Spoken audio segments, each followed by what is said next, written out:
Israel और Hamas के बीच ceasefire की चर्चा पूरी दुनिया में हो रही है। हर किसी की नजरें आज होने वाले युद्ध विराम पर टिकी थी, लेकिन अब यही सीजफायर अधर में लटकता नजर आ रहा है। वो इसलिए क्योंकि खबर है कि हमास ने बंधकों की लिस्ट इजराइल को नहीं सौंपी है। दरअसल सीजफायर समझौते के तहत आज 3 बंधकों को रिहा किया जाना था, लेकिन उससे पहले इजराइल ने 33 बंधकों की लिस्ट मांग ली। वहीं मीडिया रिपोर्ट के मुताबिक बंधकों की लिस्ट नहीं देने पर इजराइल के प्रधानमंत्री बेंजामिन नेतन्याहू गुस्से में आ गए हैं। उन्होंने सख्त तेवर दिखाते हुए सीजफायर को लागू करने से रोक दिया है।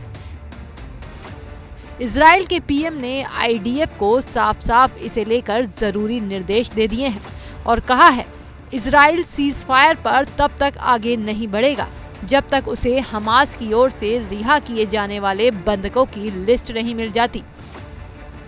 इसके साथ ही प्रधानमंत्री बेंजामिन नेतन्याहू ने ये भी बोला कि इजराइल गाजा बॉर्डर पर पूरा नियंत्रण बनाए रखेगा। इस समझौते का पहला चरण अस्थायी युद्ध विराम है। अगर समझौते का दूसरा चरण कामयाब नहीं रहा तो इजराइल फिर से युद्ध शुरू कर सकता है।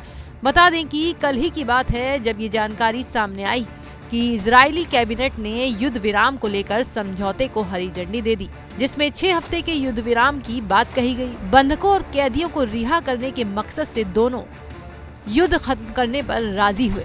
बहरहाल अब सवाल ये उठता है कि हमास और इजराइल के बीच सीजफायर पर संकट के बादल कब हटेंगे? क्या मिडिल ईस्ट की सबसे बड़ी जंग कभी खत्म हो पाएगी या नहीं? ये सवाल इसलिए क्योंकि बुधवार को संघर्ष विराम समझौते के ऐलान के बाद से इजराइल की बमबारी में 123 फिलिस्तीनियों के मारे जाने की खबर है।